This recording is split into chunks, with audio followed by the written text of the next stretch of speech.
It's Friday night. It's time for our second trip to the Global MX-5 Championship here on iRacing as drivers compete for the opportunity to win themselves a chance competing in a real-life Global MX-5 Championship. That starts next on Friday Night Primetime.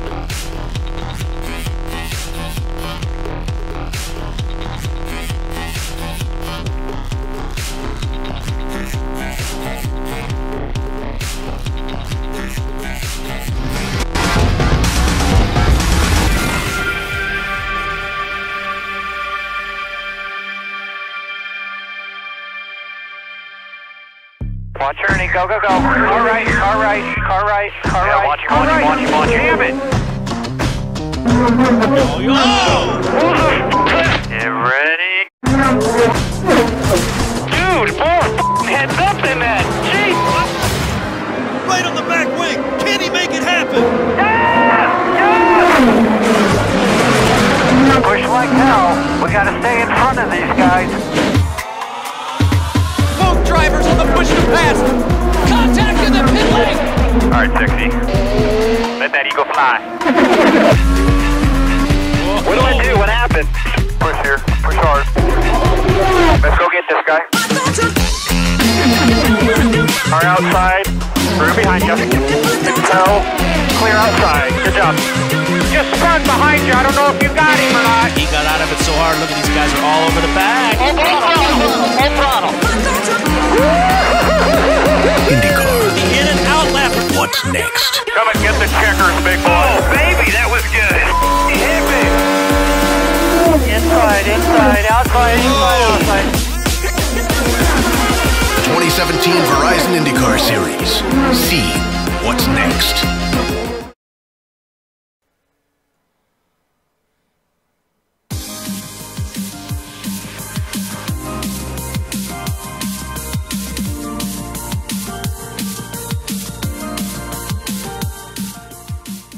Welcome to the desert. Welcome to Mazda Raceway Laguna Seca for round number 4 of the Global Mazda MX-5 Championship here on iRacing Live and RaceSpotTV. This is the virtual series, which gives the drivers the opportunity to compete for a chance of a lifetime. The chance to spend a year running in the Global MX-5 Championship, supported by BF Goodrich and Battery Bench Tank there. Sorry, I messed that one up there twice. Will Vincent, Connery Maddock, how's it going, Connery? It's going absolutely fantastically well. Hello and everyone, and welcome to RaceSpotTV Primetime. And well, you mentioned that these drivers have a chance at getting that spot in the Mazda Road to 24, just like Glenn McGee did a year or so ago, and he went on to become a Mazda factory development driver as well. So big stakes are on the line. It's the third time lucky. Battery Tender Global MX-5 Championship presented by BF Goodrich. We are here, as we say, at Mazda Raceway Laguna Seca. There is the track details up for you. Track conditions are perfect here today in the desert. It is beautiful here today, Connery. Air temp 78 degrees Fahrenheit. Wind speeds 2 miles an hour. 10 laps is the racing time here today. And 10 laps doesn't seem like a lot, but it's 10 laps even up the hill, and then 10 laps down the corkscrew. Yeah, it really is. This is going to be a very, very fast race, very fast and furious race, but unlike some action movies that we can mention, I can't really guarantee that there'll be any explosions or backflips, but let's see coming down into the first corner. Yep, so qualifying is pretty much complete then. Let's take you immediately to have a look at your starting grid. And actually, Hessa Cecilia, pole position. We've got to talk about Hessa Cecilia because, of course, he was that close last year to being the driver to make the difference and go and compete at Mazda Raceway. He's got, though, an unusual set of drivers behind him. Sonny Kanchin there from Club Australia New Zealand. How great would it be to see an Aussie New Zealand driver get the chance to fly across the Pacific and represent not just iRacing, but the entire community? Yeah, it would be absolutely fantastic to see, and I know some of the Australian and New Zealanders would be very, very proud of their particular driver going off and doing some very, very great things. But as it stands right now, the championship is looking like it's going to be Omar Soto Jr., who is currently in this race P4 in qualifying. He currently tops the point standings right now with NASCAR Peak Entry Series driver Logan Clampett actually in second. Unfortunately, he's not here today. And there's also a couple of names like Sonny Kanchin on that list inside the top 10 as well. Yep, third place on the grid is John D. Allen. I'm going to see if you know your American states here. When I say OH, what are you supposed to say? I'm supposed to say Ohio. Congratulations. Actually, you're supposed to just say IO. Just saying. So that's your top 4 drivers then here in the field here today. But we have a look back and you see David Williams there from Club UK and Ireland. He's in 5th place. We've got Thikern Pilecki there in 6th place. He's from Club Central Eastern Europe. Francisco Frustini even in the 7th place, and then Ricardo Silva in P8. Patrick Phils, we know him well. He is in 9th. Jack Hewlett in 10th place. He's from Club UK and Ireland. Wyatt Gooden, Radicals Online in P11. We're going to talk about drivers moving up through the field here today. Keep an eye out and circle that Wyatt Gooden name. Yeah, exactly. And this field, as a whole, actually, is very, very close together. The entirety of the field is all within a second. All 12 cars within a second of the pole lap time. So this is going to be an absolutely crazy race, Will, if that trend holds. So the drivers are now just heading themselves down to the starting grid. Let's look one more time at your track conditions here today. 78 degrees Fahrenheit, 55% race relative humidity, partially cloudy here in the desert, and 2-mile-an-hour wind speeds. 10 laps up the hill and down through the corkscrew. It is, some may see it from above as an easy track, but the elevation changes is something that you always need to be prepared for here today. And those drivers now are ready and they are lined up on the starting grid, so they're ready to go racing here this afternoon. So thank you so much for being a part of our coverage here on Friday night primetime. Don't forget, of course, it is race day in the iRacing World Championship Grand Prix Series tomorrow. RaceSpot Race Day with the Formula 1 Sim Cup and also the Porsche Super Cup, as well as round number 7 of the iRacing World Championship Grand Prix Series. That is tomorrow, as part of our extended coverage of the iRacing World Championship Grand Prix Series. There is a look then, immediately after the start-finish line, is that little kink down at turn number 1, known as Fogarty's, as before they come down. It's what many people call the real turn 1, but actually at the start, having to crank that car to your left-hand side can prove to be difficult, as the drivers are now all pretty much lined up on the starting grid, and we are finally about ready to go. Lights then go on top of the iRacing.com gantry. 10 laps here. Mazda Raceway, Laguna Seca, and it's going to start now. Pretty nice and easy start by the drivers. They head themselves down towards turn number 1. Our key battle is actually the battle going on for P2 right now, as we just get the dirt there off that camera. Side by side, battle going on for P2 as they work themselves through real turn number 1 for the first time. And the drivers that we're seeing there is Sonny Cashlin then up into 2nd place. Number 6 machine, Omar Soto Jr. battling it out in the number 10 machine of John D. Allen. But a pretty wild and crazy start here today, Connery. Yeah, but it was an absolutely terrible start for the number 11 of Patrick Fields. From that number 9th position, drops all the way back to the field. He struggled to get himself off of the line. Battling side by side, though, coming into turn number 5. This is between David Williams and Pilecki, as Pilecki loses out, and now he has to battle with the car of Ricardo Silva as well, heading up towards the kink. Yep, here they come then, up the kink for the first time. Let's ride on board with Ricardo Silva as he works himself up that hill then for the first time in this event. And now they come down to one of the most famous corners in all of motorsports. That is the corkscrew. Look how they go down the elevation changes. And then again, as they flick themselves through that left-hander. And now that, actually, the thing that people forget is that right-hander down in second to last corner is actually so difficult, Connery. Yeah, it is very, very difficult indeed, and not really that much margin for error as you're still going downhill at that point, carrying more momentum than you perhaps expect. As side-by-side through the final corner go Pileski in the number 12 and Wyatt Gooden in the number 2. They'll take it side-by-side coming down the pit straight, the only 2 cars doing so at this moment in time. Yeah, indeed so. So on to lap number 2 we go then here on RaceSpotTV. Live timing and scoring is now available for this event. Just visit racespot.tv/timing to get all of that for you. Although we have a little bit of side-by-side action going on. That is Wyatt Gooden right now alongside the number 12 machine on board with that number 12 machine right now. It does look as though, as we have a look from up above, that he has got that position there over Wyatt Gooden for the time being. Yes, that does seem to be the case, but those guys are absolutely nose to tail going side by side for a majority of the previous lap as well. So these guys are relatively evenly matched, and this is the racing for P number 8 and P number 9. Not even, well, more than halfway through the field right there. Still great racing to be seen. As your top couple of cars, they're still relatively close together as well, but Cecilia is still setting the pace at this stage.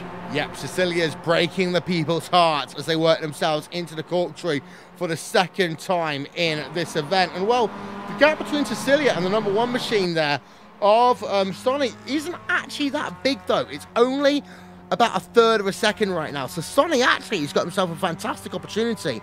Hester Cecilia needs to realize that yes, whilst winning this race will be important to him, the last thing he can do is bin it. And again, we talk about at the end of this, there is, you know, the majority of it, it's a points battle, but once they get into that final, the judges will be paying attention to their performance over the course of the season and in the real race when they get into that. So these moves, as decisive as they are, they really do matter. And Sonny actually did close up down to just about 0.2 of a second into turn 2.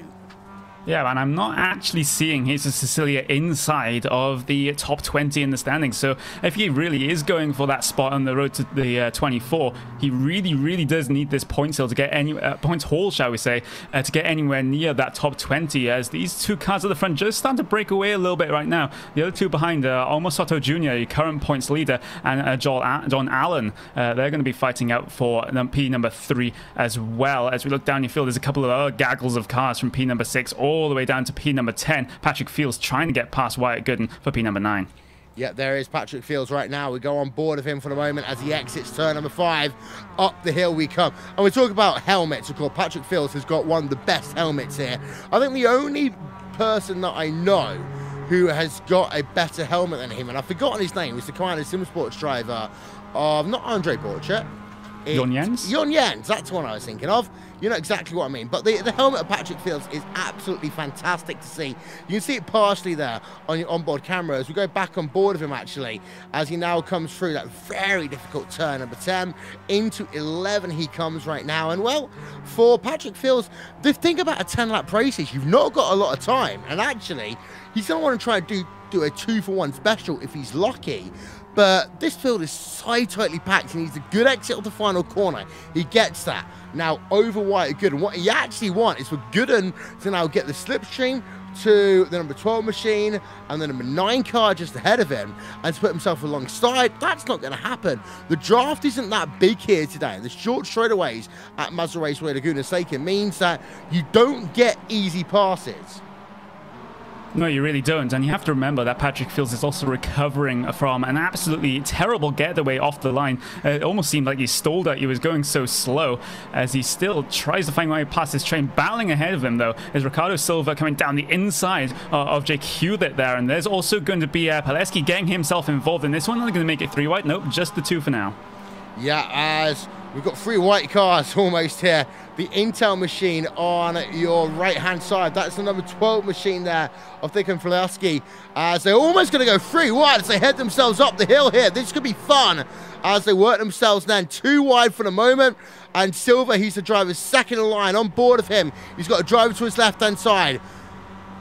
And they're going to go 2 wide as they head themselves up to the corkscrew. Last of the late breakers time. Who's going to get it? And the answer's going to be they're going to stay side by side as they head themselves down the hill. There's actually, surprisingly, no real contact between these drivers. Absolutely fantastic racing here this evening.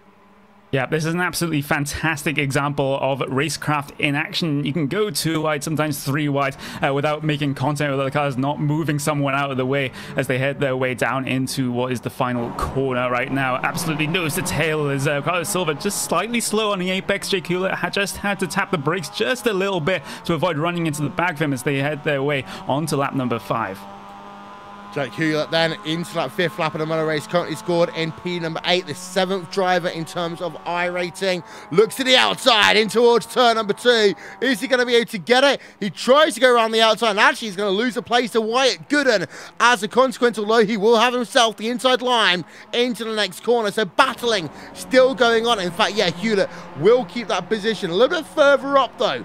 Worth noting, Omar Soto Jr. still in 3rd place. You talked about Soto Jr. earlier on in this broadcast, and well, for him, we talk about points races. He is a driver who does need a good points race here today.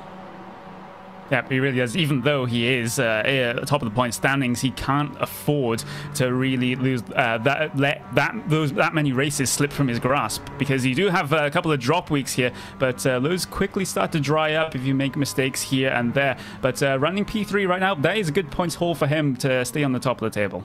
Yeah, and of course, 3rd place for him, that's okay, especially in a high strength of field race like this. But what he doesn't want to do is put too much pressure on. We see it so often here in these cars. The drivers just push a little bit too much, get a little bit too aggressive, and just bin it. And a track like this is very easy. And as soon as you go off onto the gravel, the sand, the dust, the dirt, you end up putting yourself into a very precarious position. John D. Allen from Ohio right now versus David Williams from Club UK and Ireland. 4th place on the line right now. VRS Command, a Sim Sports machine versus the number 10 car. Past the start-finish line. 2nd half of the motor race starts now. Yes, it does, and John Allen's actually going to be a bit too far back to be making a move, but he just drags the brakes a little bit coming down into at the Andretti hairpin, just in case the opportunity arises, and then they're going to head their way down into the turn number 3, and then turn number 4, the 2 right-handers right at the start of the lap. John Allen just still not there just yet. Meanwhile, that battle for the P number 7, 8, 9, and 10 is still going on with cars very, very close together. Yeah, and it's not often in a race like this that we're spending our time looking at drivers outside the top half of the field, but it is important for point, but also for personal pride right now. We're having a look at Jake Hewlett versus Wyatt Gooden, P8 versus P number 9, separated by 2 tenths of a second. You see the gap behind, well, that's also 2 tenths of a second right now. Patrick Fields does have a 14-second advantage over 11th place driver. 2 drivers really have been in the wars here today. We haven't really talked about them, but we'll show them up on your screen right now. The first one is Pablo Azura Castro, number 5 machine from Club Iberia. The other one is Francesco, number 4 machine. He has dropped down to the very rear of the field here today. Yes, it has not a great day at the office for those 2 particular drivers at the back of the field, as they're still jostling for these positions just in and around the top 10 area. Jake Hewlett managed to get himself away from this train a little bit, and a little bit of a bumper tap from Ricardo Silva on Wyatt Gooden there, the number 2 machine, as they look to head side by side coming into the final corner. Silva's going to stick his nose all the way down the inside there, doesn't get good enough traction off the corner, and they're going to make it 3 wide coming out of the last turn, 3 wide across the stripe. Here we are then, our aerial coverage brought to you by Mazda as they head themselves down in towards turn number 1. Wyatt Gooden will have himself the advantage up into P number 8. Ricardo Silva, Patrick Fliers going side by side. The number 9 machine there, Silva trying to hold the outside line even, because he knows he has the inside line for what is realistically turn number 3. Blue Flag Racing machine now on the outside. Who's going to get the advantage? The answer is going to be Ricardo Silva. Should just about get this as they head themselves underneath the bridge, and indeed he just about does there. Yeah, very, very close indeed, but Patrick Fields just has to settle again for that 10th place that he's been stuck in for the past couple of laps, unable to advance his position as he rides the back bumper pretty closely coming through turn number 5. He shows the nose coming down into the kink, but going side by side through the kink is definitely a dangerous proposition. He power slides it coming through there on the run up towards the corkscrew now, and just looking back at that fight between David Williams and John Allen, that one is still on. John Allen's still looking for a gap, not finding one. Yeah, as we just then turn our attention over to David Williams, there we can see him. They have dropped back 1.1 seconds back from Omar Soto Jr., so this now really is a two-horse race, and actually they may end up going side by side into the final corner. The answer to that is going to be no, but maybe Alan can get himself a good run out of that final corner. So they work themselves now towards the start-finish line. There's a look from on board with David Williams as they head themselves past the start-finish line. Again, short straightaway here for these drivers, so you're going to have to make it work under braking. Lap number 8 of 10 on the outside then will go James Allen. Cannot make it work through turn number 1. Closes up then for the second apex. Now they're coming towards turn number 3. And, well, now you've got to wait. Yeah, but he has to wait, and you have to wonder how long he can wait as he rides almost towards the back bumper of the VRS kind of SimSport driver in front of him. No contact in the end, though, but that was very, very close to being a little bit of a tap from John Allen, letting David Williams know that he's there. But we can't ignore the battle for the race lead either, because that one is still within 0.3 of a second coming across the line, and it's still the same right now as they head up towards the kink. It's just that Sonny Kanchan just hasn't been able to make a move on Cecilia yet. Yeah, I want to show you this replay again. We just saw it once. I want to show it to you one more time. This is Patrick Fleece basically playing ping pong with another driver who basically pushes him to overshoot over White Good. And that's a number 9 machine there. And Ricardo Silva is now actually out of this event as a consequence of that. Patrick Fleece is up in position, but we just saw... I would say that's a little bit of a dirty move right there. As we're going to go back to your race lead right now. Sonny Kanchan has closed up over Heza Cecilia. We're going to have 2 laps to go at the line. 1/4 of a second is the gap. And, well, it's like Sunday night. It's like Monday night skippies here. You've got to wait for your opportunity. And this now is the opportunity for the number 1 driver in this field. Sonny Kanchan versus Heza Cecilia. 2 powerhouses on the iRacing service in these Mazda cars, going at it for glory. And Kanchan looks down to the inside and towards turn number 1. There's a bump as they come down in towards turn number 2, and that means that Sonny Kanchan, looking side by side right now for the race lead, gives it up for the moment. Yeah, exactly, and that was a little bit of a, well, a little bit dangerous move there, just giving the rear bumper to here's Cecilia. But I think actually Kanchan backed out of that one like a gentleman, just let the race leader by again and not challenge the move, because he actually said sorry over the radio for that move right there. So this battle is still on, but that was a very interesting moment. Now the issue for Kanchan, he's got to close up 0.4 of a second in a lap and a half as they work themselves through towards the kink once again. And actually, giving back time here can cost you quite a lot. Kanchan does get a better run through the kink over Heza Cecilia, who takes a lot of curb. But actually, Cecilia does get the better run through that corner. The gap's now up to 2/3 of a second. We'll come to the white flag in a moment's time. John Allen versus David Williams. That's still going on as we come towards the white flag.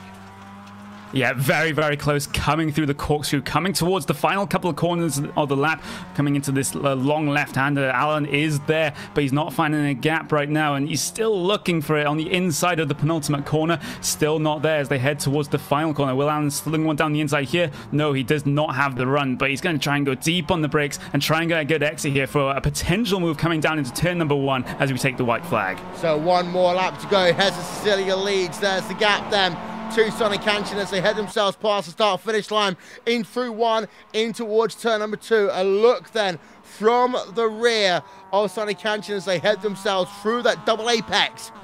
Right-hander. Now you've got to wait. There's only realistically one more opportunity for Kanchan, but he is 0.6 of a second behind Heza Cecilia right now. The contact may well have hurt him. There are no other real battles going on except for Allen versus Williams. But I will say, actually, I think Allen's driving too hard right now. He's not going to be anywhere near close enough unless he gets a lunge into the final corner over the driver of David Williams. Exiting through turn number 5, keeping an eye out on front, keeping an eye out on this battle going on as well. Heza Cecilia heading himself through the kink. Heza Cecilia now heading himself down towards the corkscrew for the final time. It will be a mistake if anything, if Hezza Cecilia is going to lose this motor race at this point in time, on board from the rear, that's how much the elevation drop is. The gap is still 6 tenths of a second in towards the second to last corner. They head themselves now, and Hezza Cecilia is now just going to be 1 corner away from taking victory in the 4th round of the iRacing Global MX5 Championship here on RaceSpotTV and on iRacing Live. They exit the final corner for the final time.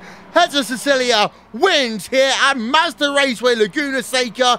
Could that be an omen for later on in the year? Sonny Cantion in there, 2nd place. Omar Soto Jr. rounds out your top 3, Connery. Yeah, and the rest of the drivers are just going to trickle across the line, but an absolutely solid drive from Hezza Cecilia means that he takes this one by about 4 tenths of a second. Not really troubled all that much, but he's only catching except for that little bump coming in towards 2 to go into the turn number 1. But that battle between Omar Soto Jr. and David Williams was absolutely fantastic as well, but Soto Jr. is the one that came out on top. Yep, there's a look at your final race results up on your screen. Hezza Cecilia wins by 4 tenths of a second over Sonny Cantion. Omar Soto Jr. 3rd place. David Williams in 4th. John Allen rounds out your top 5. Deacon Paskalski there in P number 6. Jack Hewlett in 7th. White Gooden in P number 8. Patrick Fields in 9th. And Pablo Azura Castro rounds out your top 10.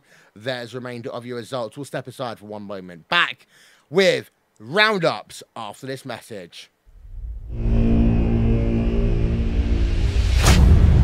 Get ready, going green. Green, green, green.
Tomorrow, it's round number 7 of RaceSpot Race Day. That means the Formula Renault Sim Cup is back from Imola. The iRacing Porsche Super Cup is back from Imola. And we will find out if anyone can beat Martin Kroenke in the 2017 iRacing World Championship Grand Prix Series. Connery, is Kroenke unbeatable? It certainly is looking that way, I have to say.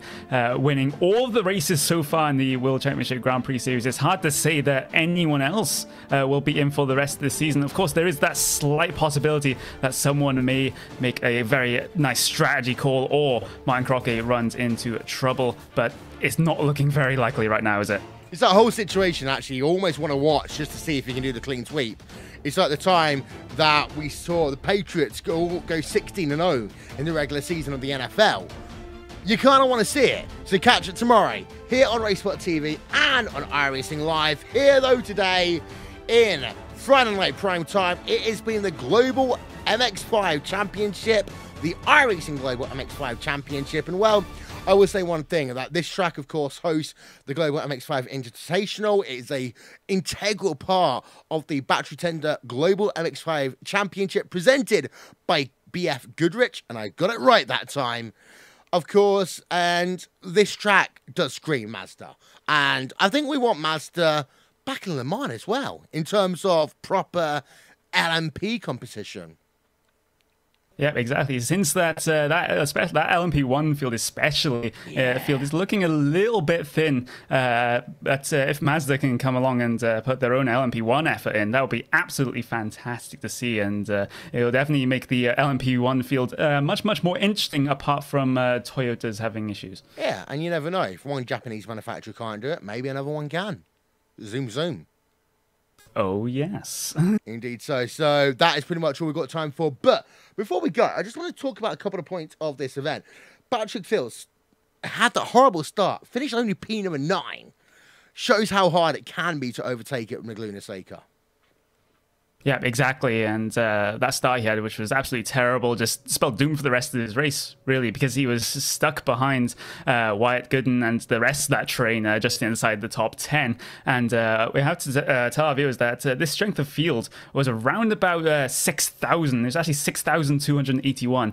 And that is very, very, very high. And, well, some of your pro drivers are in that 6,000 and 7,000 range. So the skill level of this field was absolutely insane today. Yeah, and just having a look through the drivers, actually, the driver that had number 12, 5,096. And we are looking there at the top 15% of the best iRacing drivers on the service taking part here today on Friday Night Prime Time. Of course, when you're that good, it's not about tenths of a second, it's about thousandths of a second. We did see that there with Sonny Calston versus Hester Cecilia at the end. One little mistake there by Sonny, having to almost kind of give that race lead back to Hester Cecilia. That is the difference really between a last lap charge and also the chance of victory. Yeah, I think he did actually lift out, unless he can correct me if I'm wrong. I think he did actually lift out once that bump happened, because I felt like he didn't really want to challenge for position and maybe take the position under such questionable circumstances, shall we say. But who knows? If he did keep his foot in it, who knows? Maybe he would have won this race. Well, ladies and gentlemen, thank you so much for being a part of our coverage here tonight.